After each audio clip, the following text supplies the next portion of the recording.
Okay, people are asking, you want to know something about a ditch witch? Come on, I'll tell you something about it.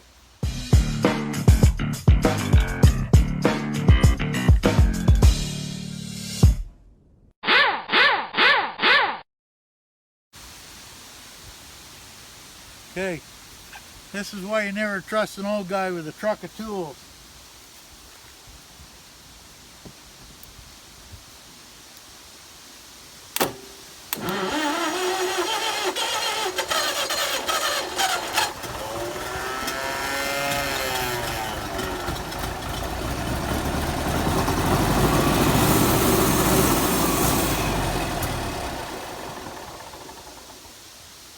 What can I say? Life's good. Hey, welcome back. A lot of people ask me stuff about Ditch Witch. Believe me, I'm not a Ditch Witch expert, and I never possessed to be. All I'm telling you basically is what I know, which is very little. But anyway, as you can see, this has got a Wisconsin motor. Now, a lot of the Wisconsin motors were flatheads. This has got overhead valves, so this is a good one. This is where the carburetor is that we took all apart, and we cleaned it all out. Now, a lot of questions were asked about how I was able to run the hoe without moving the ditch witch and the tranny was seized. Well, if you look right up through the front here, there's a drive shaft coming off the front of the motor, and that goes to a hydraulic pump which drives all the hydraulics. So you can basically sit here and not even move and all the hydraulics work. Now, the transmission, I sort of did a badge thing and I was playing around and I accidentally fixed it and never took a picture of it. But anyway, what it boiled down to is the top of this shifter here. Now, this transmission's been around since dirt. Land's Dodge had it, everything had these. These are famous transmissions, unbeatable. I think they even called it a rock crusher at one time. But right here on the top, you'll see the top of it. It's got a open part, and then this screws down on the shifter, and it's got a rubber boot on it. Well, this rubber boot does about as much as putting lipstick on a pig. So in the winter time and when it rains, all the water creeps down in here and into the transmission.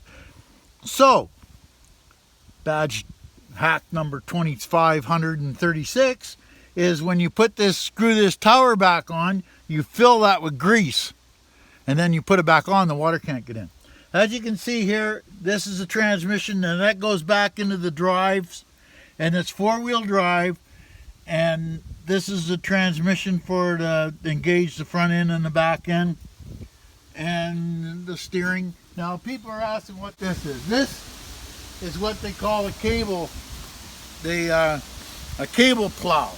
Now, this piece on here, believe it or not, is just a big vibrator. I'm not even going there. It's just a big vibrator. So what it does is when you engage the PTO and engage the vibrator, it shakes. It shakes so much that this needle is this plow blade here, and the needle, the plow blade goes down. You can set the height wherever you want it, and the cable comes down through here. And what it does is the plow is about 3 to 4 inches higher than the cable. So it leaves a groove in there, and the cable's put in right when the blade goes out so it doesn't fill in. And then you just plow it along. And the vibrator helps to, if there's rocks in the way, it moves them out of the way. That's the only reason for the vibrator. And that's all hydraulics. It's except for the vibrator's mechanical. It's hooked to the PTO. Now, on the front you have a blade, which is really hard to see, and that's for backfilling mostly. Now, everybody says, why would you have a hoe on a back blade or on a plow cat? Well, the reason is that they'll go and they'll plow cable for 400 or 500 feet, and then they'll put a box in. Well, then they got to get a hoe in to dig the box in, right? So that's why they got a hoe, or else you plow along and you get into a big rock situation. They have the hoe to get it by the rocks. It's just two vehicles or two machines in one is all it is. So the hoe, you can basically run it when you're driving the tractor because it's all got its own hydraulics, right? And the plow, the plow only works on the ditch witch. It doesn't, you can't work it from the back because all the controls are up front right here. So that's what it is. You got your throttle. You got two throttles. You got a hand throttle and you got a foot throttle. If you're driving it, you can use a foot throttle. And if you want to sit stationary, you put the hand throttle on, right? And that's basically it. We got a hydraulic tank there, a diesel tank, or a gas tank, which we're not going to use until I clean it out. So that's why we're running off a gas can. So other than that, what I'm going to do is I'm going to put a thumbnail on this that all my girlfriends know, that I'm going to put all the Ditch Witch stuff together. Every Ditch Witch piece I got, I'll put it all together and try to get it down to around the 10-15 mark. Just that people can see the Ditch Witch from the time we started to the time we finished. So I was going to get it moving and get a picture of it, but there's no sense. I got nowhere to put it, so I'm just going to leave it here. So I'll leave that with you, and I hope you enjoy the video. You'll see from the time I started to the time I'm right now.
I'm going to tell you what I did, but you won't believe it anyway, but you probably will. I didn't run it with the carburetor. I just ran it off a can of gas. So a sprayer, so you can do it. It works the same way. But anyway, the carburetor, you have to take the carburetor all apart. Now, if you look in here, let me get a pointer thing. If you look in here, look at all this garbage in the bottom here. See all this stuff? You got to get all that out. As soon as the gas hits it, it starts going through the carburetor. And remember when we did the generator one, I said that the thing would sit there and go all the time? Well, that's what that does. So we'll clean all this up. But on this Ditch Witch, on this Wisconsin, it's got a Wisconsin motor in it, right? And it's got the main jet is in here. And it has this electric solenoid. So when you turn the key off, the solenoid comes out and traps the gas so it shuts off right now. And that's why when we turn this off, it'll just stop right now because it's got electric solenoid, which is kind of cool. Like these are the idle jets. This is the main jet. All this stuff you have to clean out. This is the venturi going into the carburetor where the gas comes up. Now, if you look on that, it's flat side on one side. Yes, you got to make sure that's in the right spot. And then that's that fuel shut off and main jet. And if you look on it, this is 35. So it's 35. That's what the jet is. This one here is too hard for me to see. And this one here, this is just a venturi. This is like a tube that goes up there and it picks up air and mixes it with it. And this is just a plug for the bottom. So now I'm working on the carburetor on the Ditch Witch. So what you need is, remember I was telling you this gasket. So all I need is this gasket. So I'm 100 and some miles out of Edmonton. So what you do is you go get a box of oatmeal. Anything with this type of paper, as long as it's this solid paper, not cardboard, it's got to be the solid paper, not the corrugated stuff. So what you do is you take and put the gasket on there, and you basically get the outline of it, and then you just cut it out. And sort of screwed up, I already did it, but you just put it out and then you just put it on. And you know, the sticks out a bit here and there, but who cares? You think somebody's going to come in and look at that ditch witch and, oh, you got the wrong carburetor gasket in there? I don't think so. But anyway, that's how you do that. Now this one here is the original one. I'm a great guy for original gaskets. I just use original gaskets and put silicone on them on both sides. Now this carburetor, when you're putting on a Wisconsin or a Kohler, these bolts bend so easy. So you always use star washers, and you use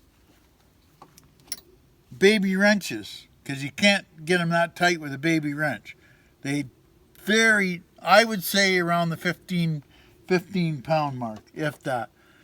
Just so it doesn't leak. Okay? So that's all we got for that. We cleaned the carburetor out. We blew it all out. Got all the jetsing. The electric solenoid works. So I'm thinking this baby's going to make that baby hum. So we'll put it back on and we'll try it. I'm sure it'll be just fine.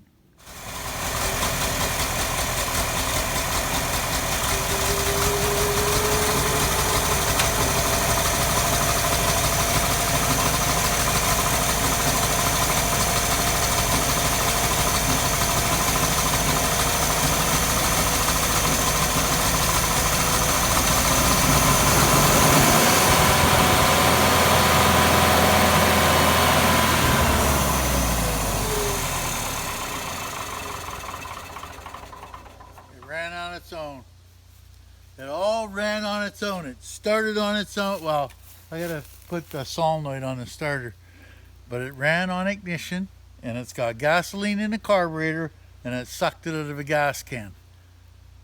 Life's good, boys and girls. Life's good.